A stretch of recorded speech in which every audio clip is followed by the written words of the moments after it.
Marios is here with us today. He had the previous hair transplantation session some years ago in a very so-called popular clinic. However, you can see that the white spots on the donor area are very big, are too big actually, and his result was very poor.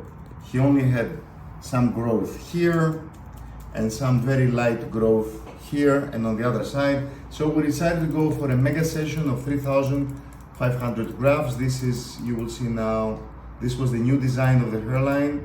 This is day one. Let's see directly Marios. So there he is. His hair is quite thin. It's an average to thin hair. I managed to cover up to here, up to the so-called vertex transition point, and you can see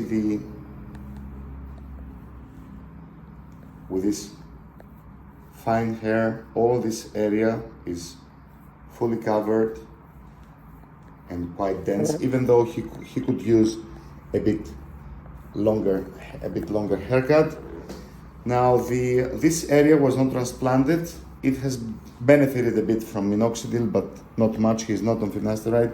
And this is the donor area that was homogenized. And you can see that even though more than 3,500 grafts were extracted, it looks great even with short hair.